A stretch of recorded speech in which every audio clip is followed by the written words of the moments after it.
We walk within bubbles. Our own air contains us. We meet, form Venn diagrams. The shared space, a void enclosing half conversations, unanswered questions. Until the seed of an idea squirms like a full stop. And I'm sat static behind the wheel under that bridge on the M1 that used to have a scroll that said CT London, but now says Guranga, keep hunting. And I'm thinking, why me and why now? And I check my watch and feel in my pocket for the sample I produced 30 minutes ago. And I'm trying to keep it warm, and I need to get to Bushy within the hour so it can be taken away and worked on, and I can get back in my car and thunder back up the motorway to Hitchin, where you will be waiting with another doctor who will do the rest. And somewhere past this endless queue of cars, I imagine you waiting and thinking, he's late again, and today of all days, and there's nothing I can do. And I'm cursing this mad arrangement where procreation happens in 3 separate places, and all I can think as I stroke the plastic tube is keep on swimming, don't give up, keep moving, while I sit here helpless as the rain begins to fall and I start to shake like a sperm hitting the egg repeatedly with its head, and I weep on the dashboard and hit the horn and start a Mexican wave of blasts along the queue, past the scrawled-on bridge and down the lengths of grumbling cars, vibrating, trying to rev out the anger as the clock ticks on relentlessly, and I'm thinking, why me? Why now? Keep hunting, and the rain pisses down like tiny javelins, and I try to breathe, but I can't.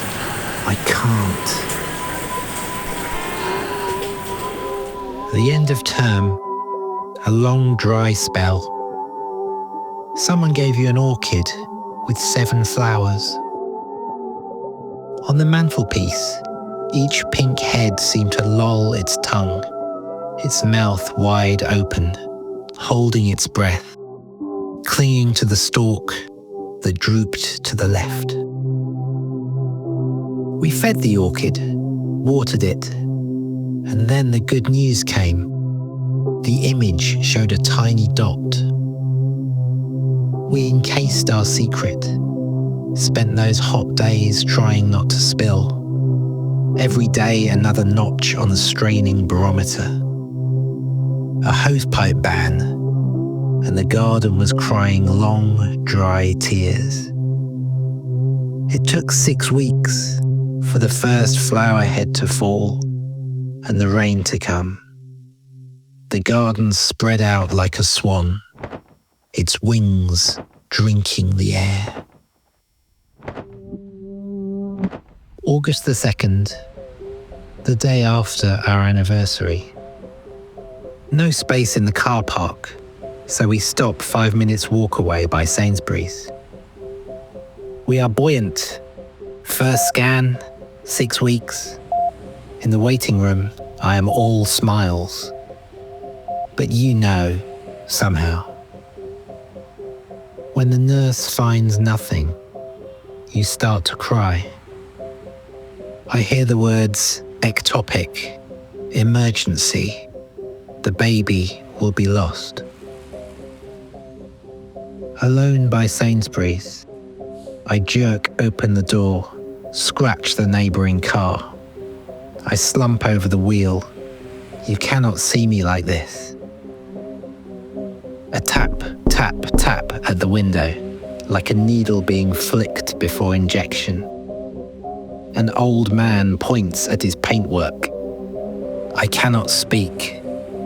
He taps again, will not let go. I wind the window down and in one breath tell him everything. If he replies, I do not hear, I drive away. It wasn't far to fall, but you got stuck. The end of a sentence. We waited for the tests to say bad news or worse. Either way, you'd not be joining us. Jammed inside your cell, you waited too. The walls closing in on you, floating oblivious, perhaps already gone. It took a knife to cut you free, and suddenly you were falling. No, not falling. Hurtling into air you could not breathe.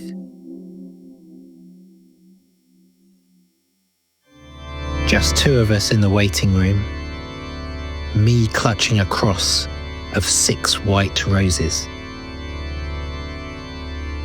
You search for tissues in your bag again.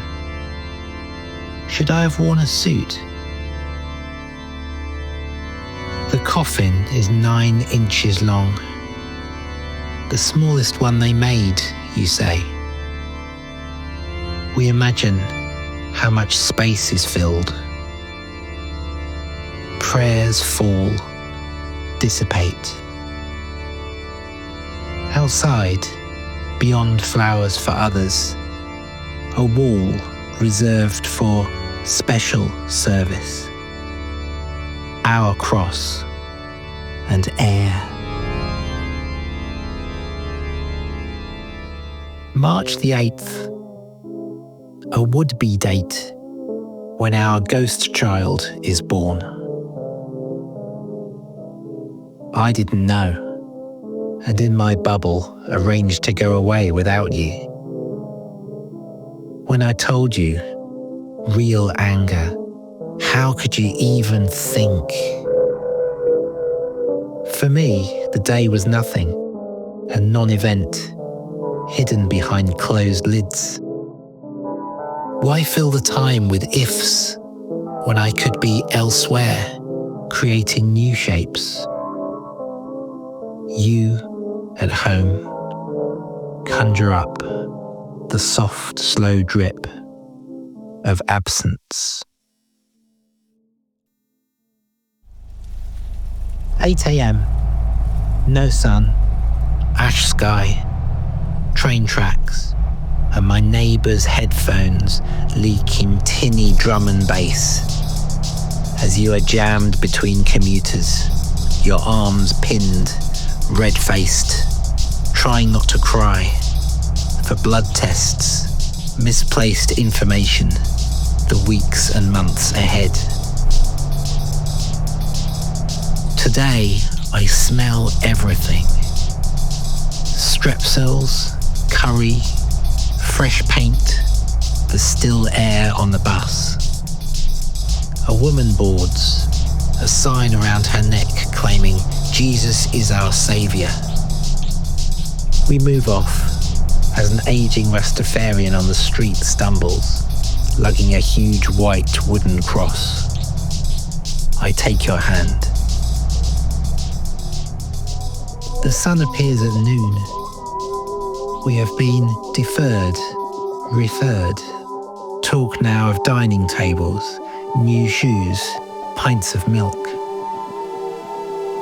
But I can feel the grass under the pavement, pushing at the cracks, touching the skin at the base of my feet, and voices in the air pressing my face. Words leak out, but we don't let them in. After the third coat, our bedroom is complete. At first, an acrid smell lingered over shifted boxes, cradled chaos. But now it comforts us. Clean sheets, new light, all cracks concealed. The blank walls watch us, swan white. A new orchid leans from the mantelpiece. On 2 quiet nights, we feel its breath.